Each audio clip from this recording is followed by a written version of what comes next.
You want something like 6 to 7 out of 10 people to think it's a bad idea. Mr. Andy Dunn, the $300 million founder of Bonobos. I had him here at our studio in Manhattan to ask him everything he knows about being a successful entrepreneur and making millions of dollars on them. How did you go from selling these pants out of Trader Joe's bags to then making your first million in revenue? So the equation early was, you went to San Francisco and got devastating news on that trip. There were questions, is this the end of Bonobos? that was the year where we had co-founder divorce. At times I didn't want to live because I was so depressed. You ended up selling to Walmart for about $300 million. How did you come across Walmart? So I get a phone call one day from a guy named Preston. Andy, I want to start this episode with your time back at Stanford Business School. You had $3,000 in your bank account, were $150,000 in debt, and your roommate, Brian Spalley, was starting a side hustle selling pants out of Trader Joe's bags. Little did you know this would turn into a business worth hundreds of millions of dollars. Tell me about that first year. What was happening in your life, in and around you, and what did it look like in that moment? It's funny when you say that, since it was, 17 years ago now, it doesn't even sound true. I think about it, and it doesn't sound true from Trader Joe's bags. The first year was so fun. And by the way, not every year was fun, but the first year was so fun. So we were in Silicon Valley. We were at Stanford.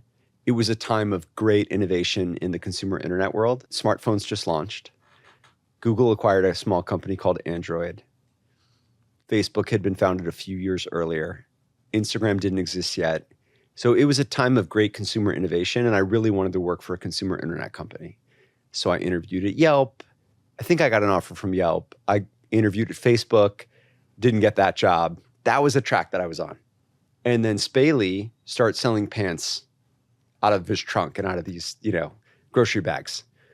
And I watched him rack up maybe $40,000 of sales to our classmates at Stanford.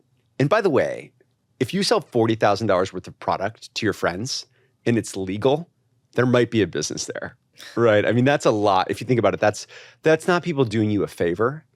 That's people wanting the product. So I began in conversations with him to sort of have a twinkle in my eye of maybe this is the consumer internet company I've been looking for. Maybe the idea is to take a physical product and sell it online. And what was interesting about doing that now, because I don't think that sounds terribly interesting in 2024, but what was fun about it then is it was contrarian. And that same professor used to talk about how you need to be non-consensus and right to build something innovative. So in fact, you want something like 6 to 7 out of 10 people to think it's a bad idea. And obviously you're very fortunate if people give you that candid and honest feedback.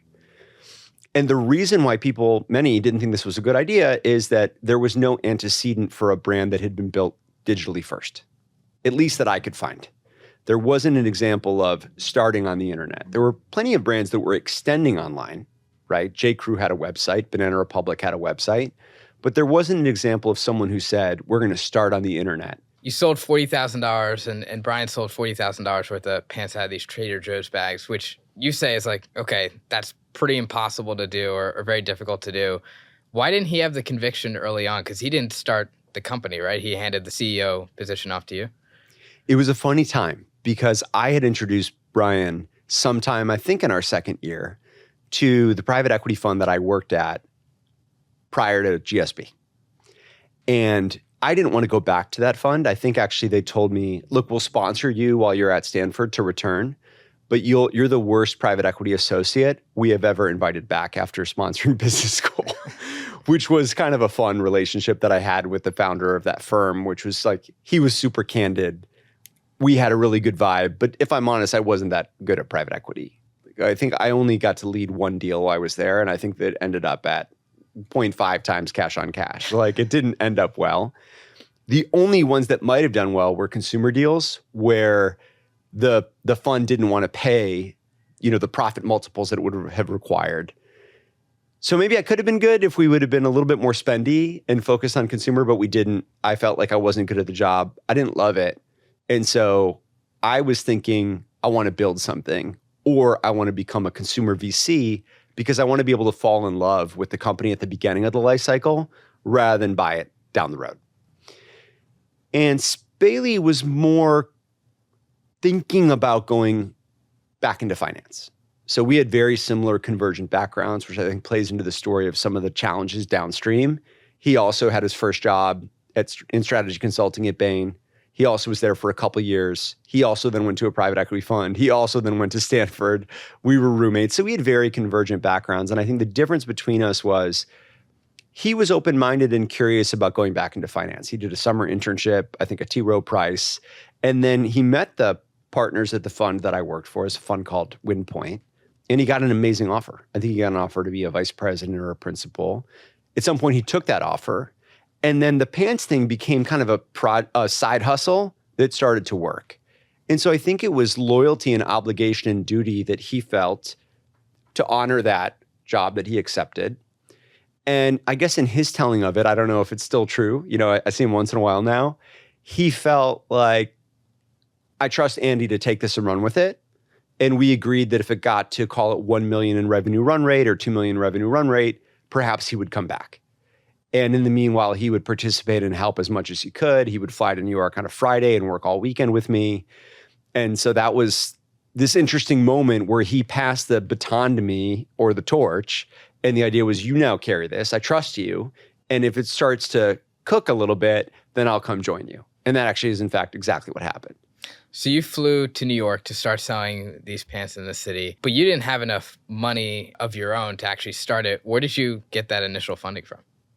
It's funny, my team now at my new company jokes sometimes that I'm Spendy Dunn, not Andy Dunn, because I like to spend money. I'm really weird. I like to, in my mind, it's stimulating the consumer economy. And I like experiences. So I'm the person that's like, let's not just go to the US Open, let's sit in the fifth row. And I don't think I can afford longitudinally to sit in the fifth row, but I like to spend, which is not a great quality in an entrepreneur. And I've learned over time to sort of fork my personal habits from my professional approach. And then in my personal life, we could talk about it. But I basically give my wife the keys to our balance sheet so that we have kind of a deal of if it's going to be over a certain amount of money, she has to approve the expense. So I think that when I came to New York, the reason why I was able to do it was that we had secured enough angel investment to be able to pay me a salary, buy inventory, and hire one person. That was the budget that we set up. And it was, I think, $300,000 that we raised, $100,000 from Joel Peterson, who was then the chairman of JetBlue and a Stanford professor, $100,000 from Andy Ratcliffe, who's one of the co-founders of Benchmark and now chairman or CEO of Wealthfront or some combination thereof. And then once our classmates who were our customers, which were other guys who were second years, started hearing that Andy and Joel, who were these revered professors, were investing, they were like, I think I'm in.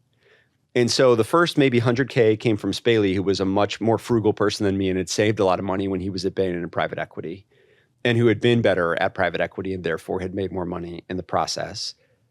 And then the next 300 was from our Stanford network, Stanford community, and that was kind of liftoff. And you were able to disrupt the industry in a way that was a more stagnant category. Nobody was really paying attention to e-commerce or selling pants or selling clothing online that much at the time. How did you do that? How did you break in? And then what was so special about what you were selling that other investors wanted to take the dive in with you? I mean, look, I think pants is a sexy category. Like we called the brand Bonobos, which is a promiscuous chimpanzee. Guys feel more confident if they are dressed in well-fitting clothes. And that was a big trend at the time, was that more or less straight guys didn't care about how they looked from a fit standpoint. I mean, think about the way, like, I don't know, maybe your dad dressed. I can certainly think about the way my dad dressed, which was like pleated khaki shorts down to the knee and then striped socks up to the top of the calf. Yeah, this was the vibe. It wasn't a thing growing up for that generation to care about how they looked. And that started to change, I feel like, around the time, let's call it like the 90s and the early 2000s, where it started to be like, okay, if you're going out at night, you can't always wear a black button down and jeans that don't fit you well.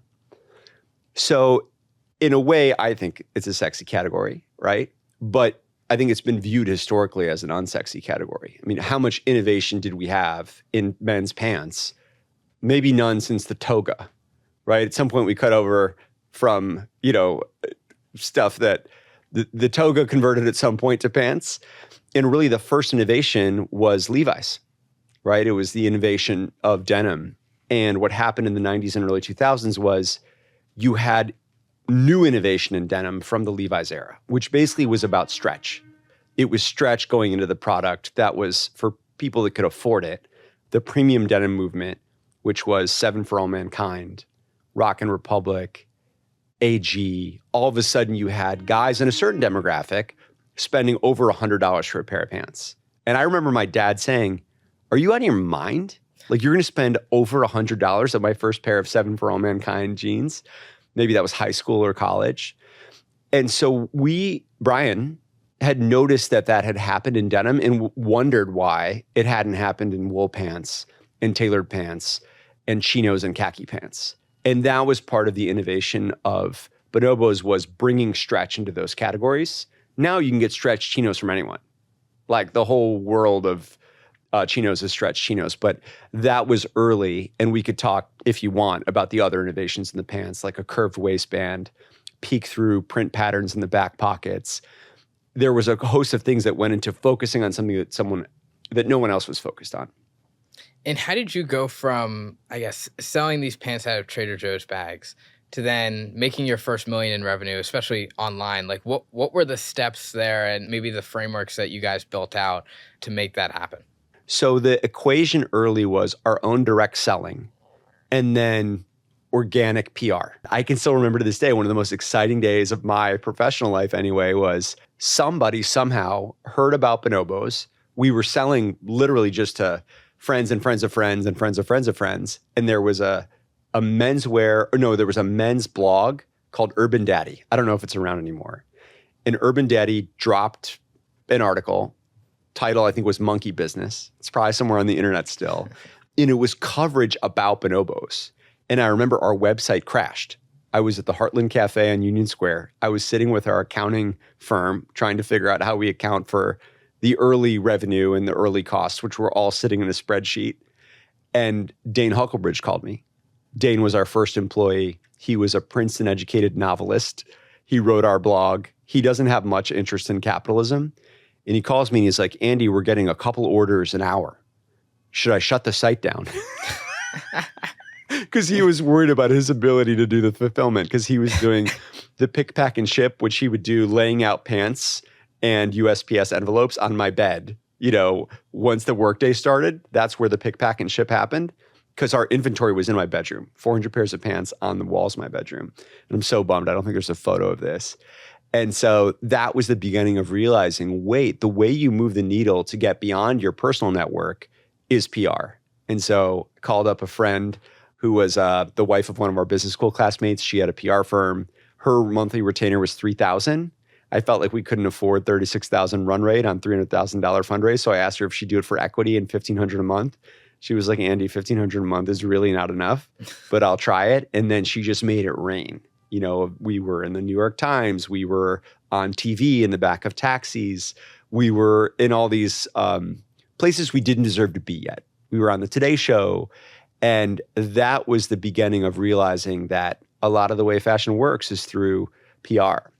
It was before Facebook launched its ad platform, which then became the next way that we grew. Why did these news publications like the Today Show and New York Times, why did they pick it up? What was so special about your story that they wanted to share about it?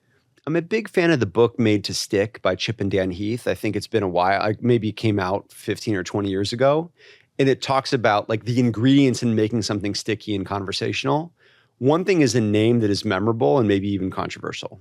And so I remember sitting at one of my first desk sides, as they call it, where you go and sit next to a reporter, fashion writer.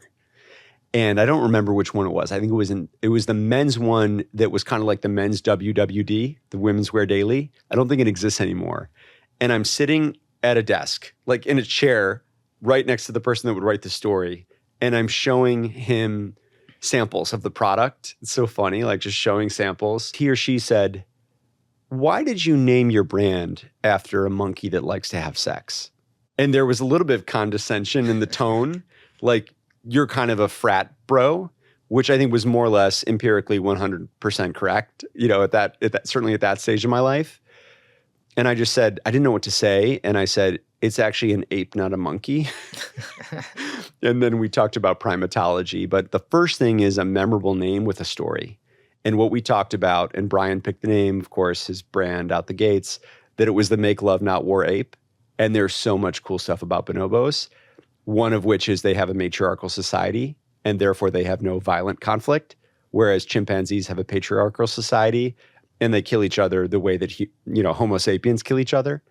So it just was sort of a fun conversation to have about the name of the brand. The next thing I think was, it was unexpected that two people from the MBA world were working in fashion and apparel. We didn't sound like the typical people here who come up through FIT and launch a brand. And so I think that was an asset because we were going right to the customer directly, who were our friends and were in our demo. So I think there was something to the word of mouth there. Then there was another thing, which is we were obsessed with customer service. We had at the time a team called the Ninjas, and we would reply to people within 2 minutes of emailing us. And I remember people thinking, wait, you're the CEO? Because I had it in my signature. And I wanted to be like, I'm actually the only person that works here.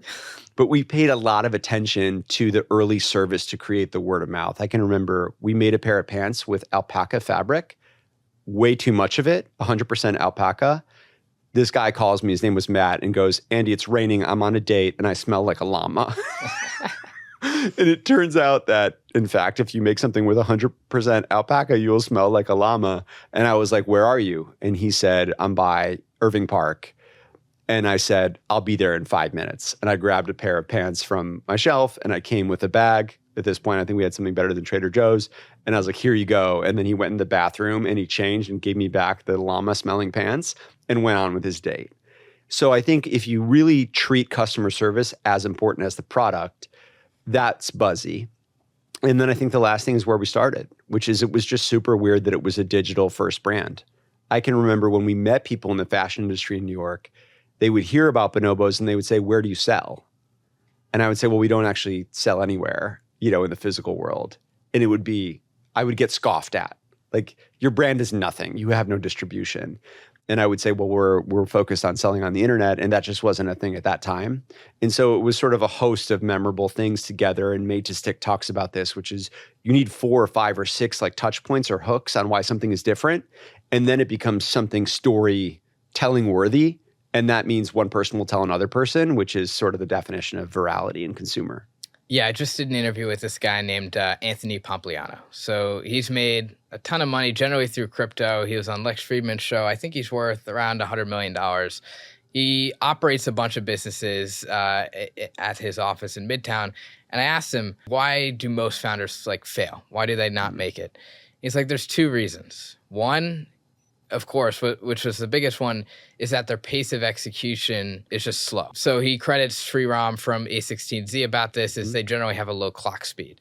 And he would tell people on our team, so he's like, hey, he'd maybe ask somebody else on his team. It's like, hey, could you do this exercise real quick? When could you get this done? And the person would be like, oh, we could probably get it done by Wednesday. He's like, could you do it by 3 p.m. today? He's like, oh, sure. He's like, why isn't that the default answer? How important do you think speed is as a founder? It's one of the 2 key things at the beginning. I don't know what the second thing he said was, but rate of iteration and grit, I think, are 2 of the two key ingredients.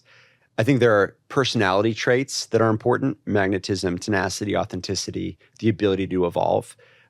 But you can have someone with that personality, those personality attributes, who doesn't iterate quickly.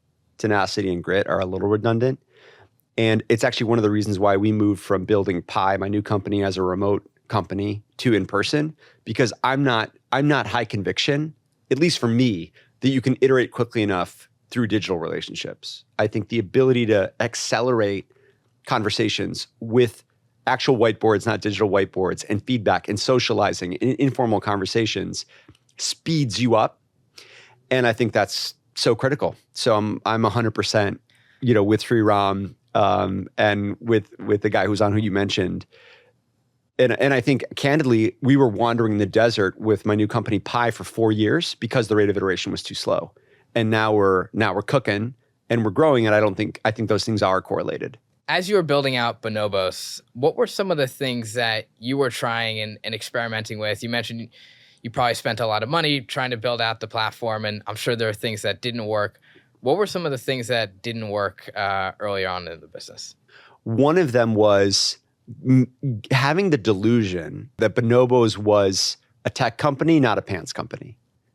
And I think in a lot of ways this was natural because for me, the origin story of wanting to do this was I was obsessed with the consumer internet. We also had investors from Silicon Valley, which, by the way, was a huge unfair advantage in building an apparel brand. It is very hard to raise money as an apparel entrepreneur. And if you have even $500,000, that can be so critical to hiring that first person, being able to buy $50,000 or $100,000 of inventory. So it was a wonderful unfair advantage, but it came with a price, which is that I wanted to build a tech company in a lot of ways that was a tech-enabled retailer where the technology was going to be critical to what we did. I think I remember talking about personalization from the first deck, which is we're going to be able to figure out so much about a person and serve them a personalized catalog which was a leap from the old school catalog business, which was like the OG direct-to-consumer approach.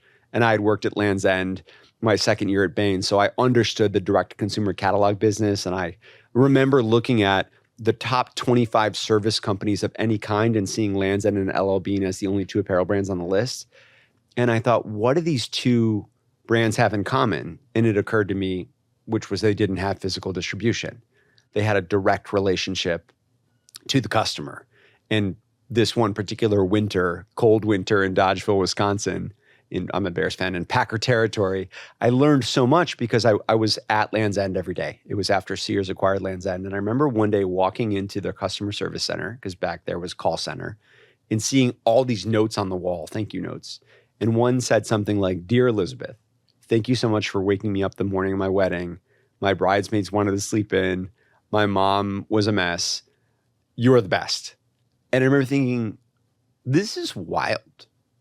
This bride called Land's End's call center and said, "Can you call me tomorrow morning at 8 and wake me up? We've got one of those I can share from Bonobos." Let's start with the story. What was one of those stories? Oh, so this is a sad story, but we had a customer who lost his dog in a fire.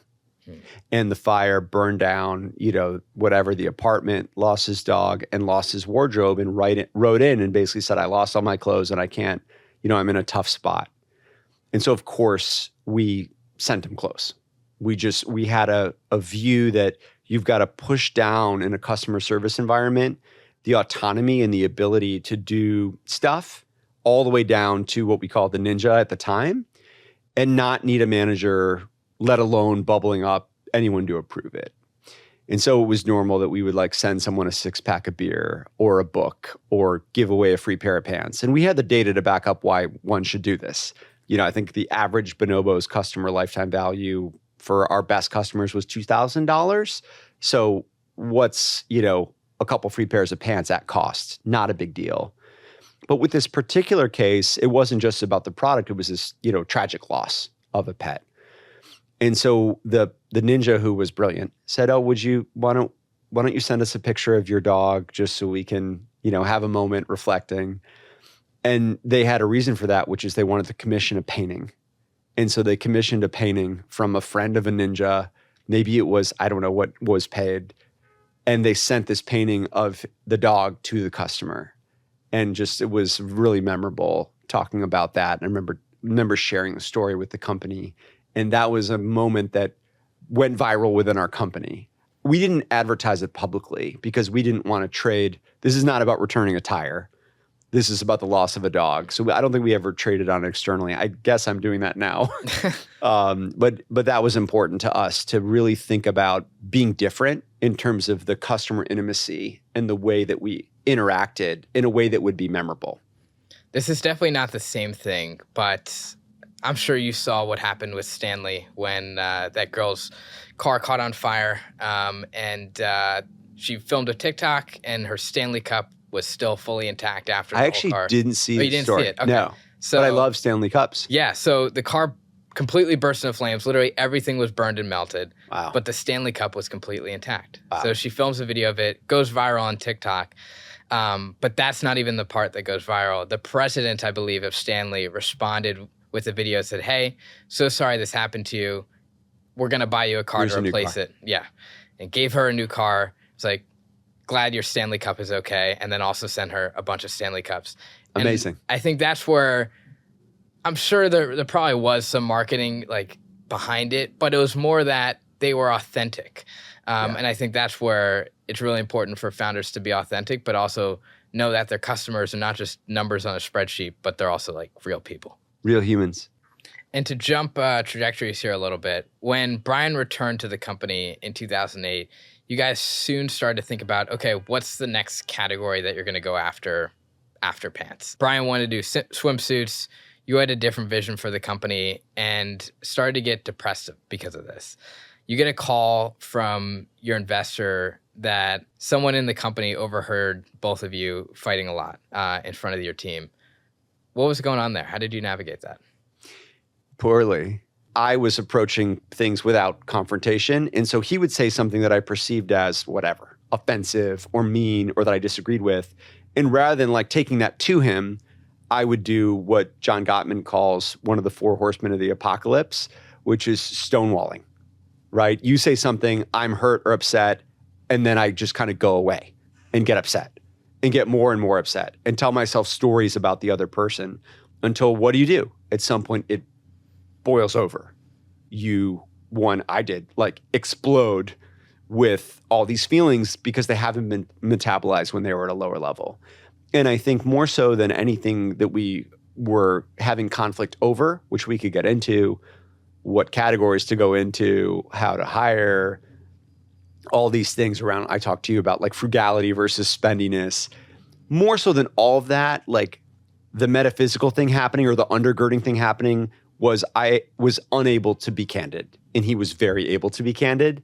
And that is a challenge in a partnership over time. I was listening to Sam Parr, and he was telling me early on when he was building out the hustle, there were certain team members that just weren't working out. And he's like, okay, I got to fire these people. But for some of those conversations, he would wait sometimes a year, 6, 12 months to actually have that conversation because he didn't want to be quote unquote mean. He wanted to stay empathetic. How do you have difficult conversations while also being empathetic? I think you do it early. I remember I was in one conversation and it was really dystopian. I wanted to talk to someone about letting them go. And she was telling me a story about learning to communicate directly. And she was saying she had a mentor once who said, get that monkey off your back. If you've got a monkey on your back, everyone can feel it. It's inhibiting you. Get that monkey off your back. And I love the Sarah Bareilles song, Brave. It inspires me because she says the lyric is, say what you want to say, let the words fall out. And I think when it comes to a difficult conversation, sometimes you don't know how to say it, but you've got to just let the words fall out. So for example, in a romantic relationship that's not working, you might say something like, I'm not sure this is working, which is a heavy thing to say, but it's certainly better than saying, I'm done, or this is over, which would be kind of my style. I call it the blind side. You've got these feelings and stories that you're telling yourself, things are happening. You make a decision in your head. You're like 2 months deep in thinking about this. And then you basically cut that person off at the knees. And I once had a guy that I fired say, I feel like you're cutting me off at the knees, because I literally just sat down and fired him without ever having given him any feedback about it.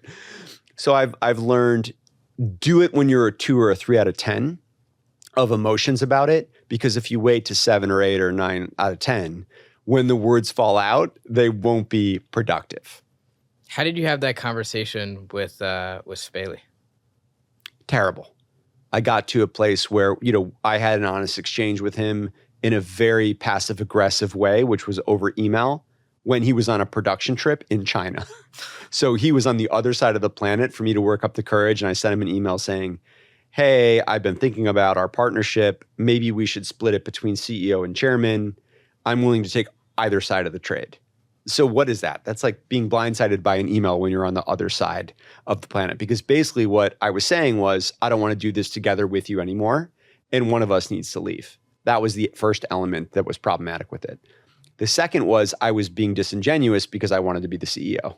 Then there was the coup that I was conducting behind the scenes to convince people in the investor group that he should go. And then there was the conflict with the team where there started to be issues between people on the team and Brian or me. And I was really leaning into what they were saying about him, but not anything that might have been said about me. And the very specific way this played out was I said, Brian, we should have a 360-degree review on you. And I remember going back to teach the quote unquote Bonobos case at Stanford. And I've had some astute, perspicacious students over the years raise their hand and say, did you have a review on you? And I say, I'm horrified and embarrassed to say that's not what I was doing. I was conducting a coup. And so none of those are good ways to show up. And then if we talk about verbally what transpired, I was saying the kind of stuff that no one should ever say to a friend or a business partner. 2008 was one of the worst years of your life, but 2009 was worse. You went to San Francisco and got devastating news on that trip. There were questions. Is this the end of Bonobos? Will you guys make it? What was the news you got on the trip, and how did you get out of it? There were a lot of things going on around that time. First, the partnership was unraveling.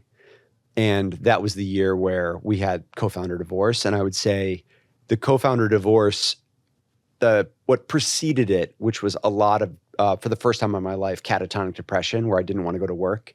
At times I didn't want to live because I was so depressed.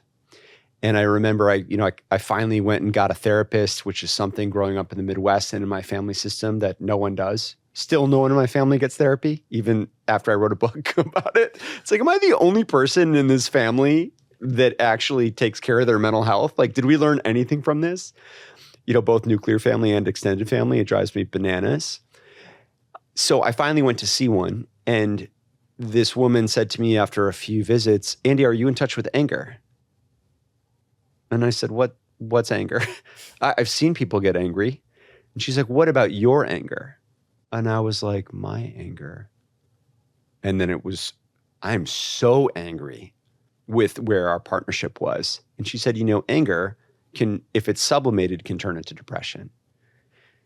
And that was a bit of a life raft in a good and a bad way. The good way was I had a story to tell myself about why I was depressed. The bad way was that it cloaked the underlying issue I was dealing with, which was bipolar disorder type 1. And it can be true that both of these things can be true. You can have a exogenous reason you're depressed and an internal, biochemical reason that you're depressed. So after Brian left, it got harder because all of a sudden there was no one to blame anymore. Building a startup, there's a lot of problems, and it's easy to blame it on someone else. In life, it's easy to do this. And I like to say, and I don't know if this is exactly true, that there are two kinds of people in this world, the kind that otherize blame and the kind that internalize blame. People that blame themselves by nature, that's their instinct, and people that blame others. And both are problematic. But I would say otherizing blame on others is a less productive way to live because then you don't have the agency to fix it. If it's someone else's fault, how are you going to change them? Whereas if you point the flashlight at yourself, okay, well, now you have the agency to do something about it, even if you go through what I would go through and still do sometimes, which is periods of self-loathing and self-flagellation and not really loving myself. So after Brian left, all of a sudden, things weren't great. About a bunch of things that I thought I was good at, it turns out I wasn't good at. I wasn't good at hiring. I was having to fire these people without telling them about it. We had a lot of executive turnover. The culture wasn't great. The company wasn't prospering. So all of a sudden it was, what do I do? It turns out that I may have been a bigger problem here. And I remember walking through a Bonobos liquidation sale one day, looking at the product that we had been making and being like, this product is so much worse than when Spaley was here. Because Brian was the creative genius behind the brand.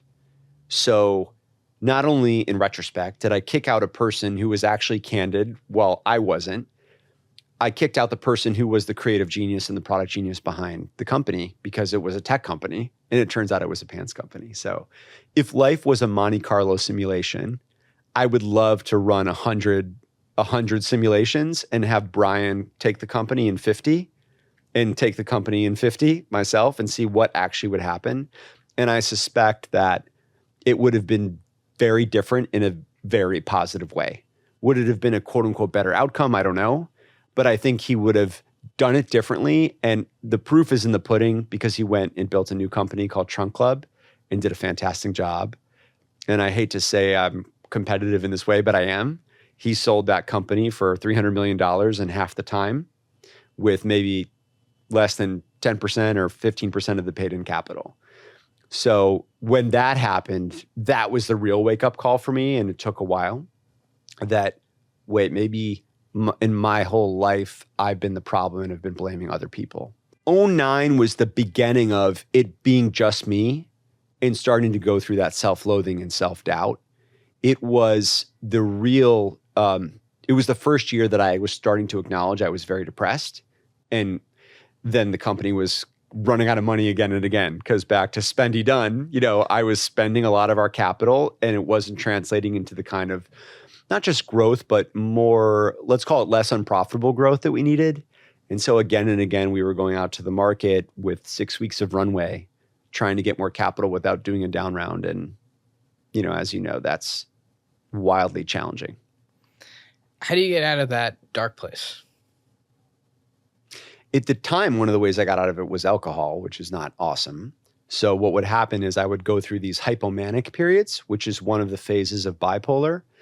And hypomanic is basically being in a ridiculously good mood with high energy for 100 days at a time. So the diagnostic criteria from the Psychiatric Association are elevated speech, the flight of ideas, relentless optimism, grandiosity, irritability with conflict, decreased need for sleep, and then a bunch of other not great stuff. Financially irresponsible, promiscuous in one's romantic life.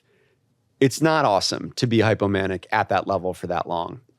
And so during those periods, I would just jam. I think during those periods, I was good at recruiting. I would energize the team. I would have a lot of ideas, some great, some terrible. And over time, because I became better at hiring, the team would figure it out. Like the team learned how to kind of not do certain things. And during the hypomanic zone, one can be phenomenal at fundraising, right? Because you've got the energy to do 10 pitches a day. And when you're in the pitch, you're a little delusional and grandiose. And for better or for worse, that is a way to get investment. And we can look at some of the, messianic figures in the entrepreneurial community. And many of those people have raised the most capital. And some of them end up in prison. Yeah. So that was how I got through the hypomanic phases, was using alcohol to self-medicate, because alcohol, as we know, is not an upper. Feels like it's a downer. So the only thing that would enable me to sleep and avoid spiraling upwards into mania was I drank every night. I think between 2 and 10 alcoholic drinks every single night. And I was out every single night. I can count, maybe I had dinner at home 10 times during the first 5 years I was building Bonobos. Or, and this is what happens when you're hypomanic for 100 days in a row, falling into depression. And that depression typically would last between 6 weeks and 3 months. So, similar phases. And then during those periods, I would disappear. I would say I was taking meetings with investors, and I would go home and sleep because I could barely stay awake. At 11 a.m., I was so catatonic that I was like, I just have to sleep. I can remember being in rental cars on fundraising trips and just tipping back the chair and sleeping because I didn't feel awake enough to drive. Luckily, during depressive episodes, I didn't drink because I had no motivation to go out. But it was bad. I mean, I can remember getting home from work on a Friday at 5 and sleeping till Saturday at 5 and only waking up to eat cereal. So I did sometimes cook cereal at home. And then I would go out sometimes if I could summon the energy, and people would say like, hey, how you doing? What'd you do today? And I was like, oh, I slept in. And it was like, oh, me too. And I didn't know how to say like, I slept 24 hours, which is obviously very abnormal. So it was around that time of starting to ride the roller coaster that both enabled me to do Herculean things like fundraising again and again, but then crashing in a hard way that was also extremely unhealthy. I have this belief that like you learn the most when you're losing. Like when you didn't get that job you wanted, or your business almost went bankrupt, or maybe you get broken up with, your mind will go into one of two states. One is, well, woe is me. Or two, like, I have to go figure this out. And if you go into that state of, hey, I have to figure this out, that's where a lot of the growth is, because you kind of have to experiment and figure out how to get out of that. Let's fast forward a few years. So you ended up selling to Walmart for about $300 million. How did you come across Walmart, and what was the story and connection there? The Walmart thing was kind of amazing in terms of the serendipity of it, because we were running a process.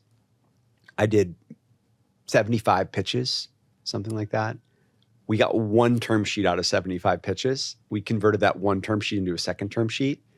So getting back to winning, we lost a lot, but ultimately we won on the process of having like a strong offer. And the private equity fund that made the offer was getting in their own way a little bit by wanting their capital to sit above everyone who'd been there. So they wanted to be senior, the terminology, I think, senior in the preference stack above everyone else. And it was like, well, you just got here. Why are you senior? And it was, this is how we do business. And that led to our inside investors saying, we'll fund it. So we had two options on the table. One was this minority investment, but a big one, call it $150 million from a private equity fund, growth equity fund. The other one was to take 10 or 15 million of inside capital from one of our board members that wanted to put that in. At this point, the company was really close to break even. Or exit to a strategic. And we talked to a lot of strategics, and none of them wanted to pay at that point where the private equity company had priced the company, which was 300 million. A lot of people wanted to pay 100, but no one wanted to pay 300. And obviously, since we had a $300 million offer on the table, that was more or less in the interest of shareholders and for all of us, what we were going to do. So I get a phone call one day from a guy named Preston. Preston and I went to business school together. He at the time was working for a company called Jet. Jet was built by an entrepreneur named Mark Laurie. Mark Laurie had sold Jet to Walmart, and Walmart was now in this process of digital transformation, trying to compete, really for the first time, compete in a big way with Amazon. So Preston and I are on the phone. He calls me for a reference on someone. I can't even remember who. And we did the reference, and then I said, he said, how are you? And I remember this because I was on an airplane, and I wanted to tell him the truth, but I didn't know if anyone would overhear me. And then I remembered an important thing I've learned in life, which is like, nobody cares. Nobody was paying attention to my phone call. And I said, honestly, I'm not great. And Preston said, oh, what's going on? I said, look, I'm running this process to, between us, sell the company. And I can't figure out what to do. There's one big offer that I don't think is great for our shareholders, but I think it's time for us to get a lot of liquidity. And then one of our insiders wants to put in enough money, put in money themselves. And I don't know if I can do this for another 5 years. And the context here was I'd been through a lot. I had just gone through psychosis and hospitalization and 6 months of depression, and we were approaching our 10-year anniversary. It was very hard for me to think about raising inside capital and re-upping for another 5 years. I was burnt out, and we had been through, my family, my then girlfriend and future wife included, hell for the previous year. I didn't tell him about all that, but I told him I wasn't doing great in the process. And he goes, why don't you talk to us? And I was like, Walmart? What? They weren't even on the list that our investment banker had put together of strategics. And I talked to 20 strategics, right? We talked to Amazon and Gap, and, we tried to talk to Ralph Lauren and maybe Brooks Brothers and all these portfolio of apparel brands, VF Corp, PVH. We talked to everyone.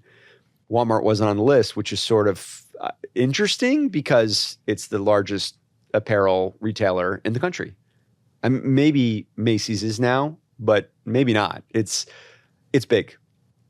And Preston said, yeah, we're doing cool stuff, in digital. Let's talk. and we had a meeting at Bonobos during the Bonobos process. And it was Preston and one other entrepreneur named Katina and one of the members of Mark's leadership teams over time, both at Quidsi, which is was the owner of diapers and soap, and wag.com, which was Mark's previous company. He was a senior executive at Jet. And I told them the story of Bonobos, and they said, "Oh, you should meet Mark. This is interesting." And that surprised me a lot. And then I also started to think about, well, maybe Jet and Bonobos are aligned, because Jet was trying to make a more premium e-commerce experience, and now Walmart owns Jet. So while I didn't see a future where Bonobos apparel would be sold at Walmart or through Walmart.com, I could picture it with Jet. And I also was learning about all these cool, crazy initiatives that were happening under Mark's leadership, and entrepreneurs like Jenny Fleiss, who were joining the team to run, big moonshot projects like Jet Black, which was all about how do we use AI then, conversational commerce and AI, to disrupt shopping.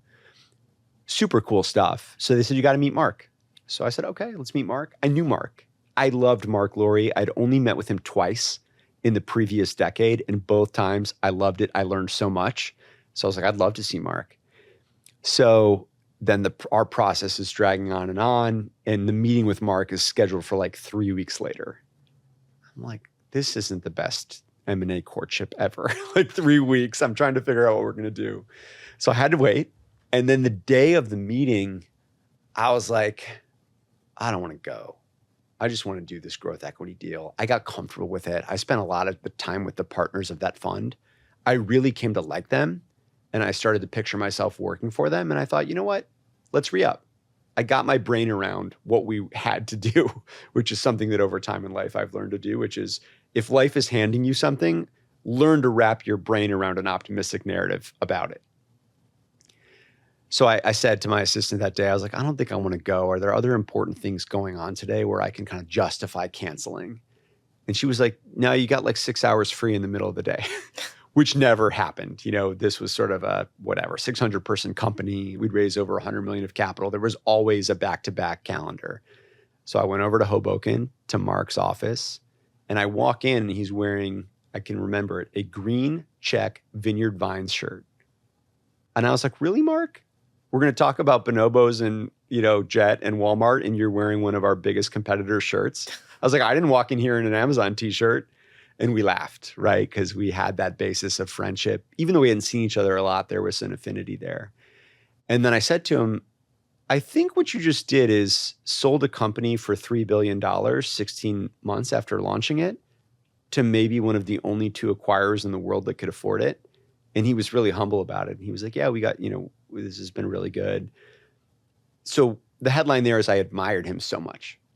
And we sat down, at a circular table like this. What if we built a portfolio of 25 brands that no one else, that Amazon didn't have? And that started to be a part of the kind of fishing rod hook on why people would shop at Jet and at Walmart instead of at Amazon. And we dreamed big. We were like, what if we bought Lego? What if we bought Old Navy? Because Walmart has the capital to do that, right? When I was at Walmart, they bought Flipkart in India for $16 billion. So that was really what happened. I admired Mark.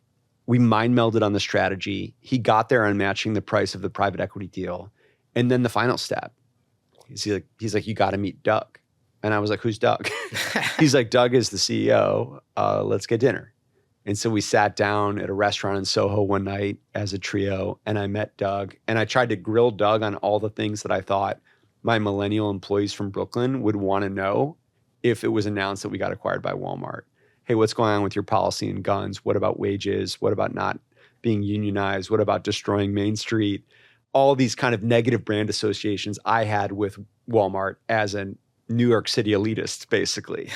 Even though I grew up going to Walmart. My Indian immigrant mom would take us to Walmart to get medication, to develop photos, right, to buy Cheerios. So I had strayed from those roots, and Doug brought me back, and I basically professionally fell in love with Doug in that meeting. I was like, I love this guy, and I would follow him into the fire, and I already had great affinity for Mark. So that dinner, I changed from being skeptical of doing the deal with Walmart to being like, I would be lucky to be at this table. I would be lucky to be at this conversation. And those ingredients together led to why we started to really hope we would do the deal with Walmart, which is eventually where we ended up. How did it feel when you sold for hundreds of billions of dollars? It was a relief. I remember wondering if the deal would close. It was a 6-month process. There were 5 times, like any deal you hear about, where it could have died. And I just didn't know if it was going to happen even after we'd signed a letter of intent. And I remember thinking, I've got to go to Bentonville and get to know these folks so that people on the executive team are rooting for the deal. Because Doug had told me that often when an acquisition happened, the board and Doug might have been the only people that believed in it, and the executive team might not have. Comes back to that concept of disrupting the core business. So I was like, I got to meet all his direct reports. And I had a day, and they were so awesome. They just set me up in Mark's office in the executive suite. We were under LOI, and I met everyone. I met Dan Bartlett, who was the head of comms, and I met Jackie Kenny, who was the CHRO, and I met Brett Biggs, who was the then CFO. And I just wanted to meet them and talk about why I was excited, and also ask questions to them about what they cared about, so that there was a human enthusiasm for consummating the deal. And then I remember sitting down with Lori Felice, who was the then head of corporate development and strategy. And I said, Lori, what are the chances this deal closes? And she goes, 50-50. And I was terrified because we had said no to the private equity fund. And I just couldn't believe it was 50-50, even though we were under an LOI. And I went to dinner with Mark that night. Couldn't have been more stressed at a little Mexican restaurant off the Bentonville Square. And I said, hey, I'm freaking out. He said, why? I said, I talked to Lori today and she said it's a 50-50 chance that this closes. And he was like, oh yeah, she said the same thing to me. So it was scary. I had to disclose my bipolar diagnosis during the process and that I'd been arrested. That was a very good reason the deal might not have gone through. And that plus a bunch of other business points made me think this might not happen. And so I got an email from Doug. It was about a month away from the close. I had been telling people, I hope we can close before my wedding, which is a very selfish thing to say. But I was like, can we close by May? And Doug wrote me an email 2 days before my wedding. And he said, Andy, it's been great getting to know you. And I look forward to meeting Manuela. And I felt like the CEO of the Fortune 1 company by revenues wouldn't send that email unless the deal was going to close. And I just started crying because it had been a long road. Man, could even get choked up now. It had been a long road. And I called my mom and I said, Mom, Doug just emailed me and I think this is going to happen. And I was crying. And, I'm not a huge crier, especially in front of my parents. And my mom said, guess where I am? I said, where? She said, I'm at Walmart, which was super cool. She was at the neighborhood Walmart around the corner, which wasn't that improbable because she goes to shop there. But, long-winded way of saying it was such a relief. And to wrap it up here, if I slid you over a phone and you could call your 18-year-old self, would you call? And if so, what would you say? I would definitely call, and I would say get married earlier. Wow. I would say I know you're going to get married in 19 years and get married earlier than that. Because having a partner is so grounding. Because having Manuela has changed my life. I learned to tell the truth quickly. I learned to forgive myself for this thing that I felt so shameful about for so long, which was having bipolar. She accepted that. And we could go down a list of 10 other things. And I think having someone who you love, who also holds you accountable, where you have an honest communication relationship, and where, God willing, and if you're interested, you can build a family, is a really wonderful thing. And even professionally, for an entrepreneur, I think it's good to be married. And I remember having an executive coach one day who sat down with me and he was like, I think you should find a partner. I was like, oh, a new business partner? He was like, no, a romantic partner. And I was like, what? And he said something interesting. He said the whole company settles down when the CEO is married. And it was such a fascinating conversation. I'd never thought about it. And then I got very excited about the girl who I dated before Manuela. And it wasn't going well. And I actually had him meet her at some point. And I was like, hey, it's not going well. We're going to break up. What do I do? Like, you told me to have a partner. He's like, I didn't mean anyone. It might not be this person.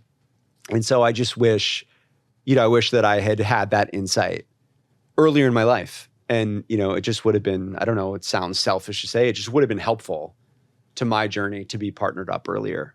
Yeah, I think that's one of the things that I've actually heard a lot about from successful entrepreneurs later in their career is that they said having the right partner has been a huge level up.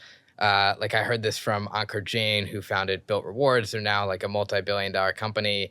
He's like, yeah, marrying the right person, which in that case was Erica, was like a huge up level for my life. So I think it's really important.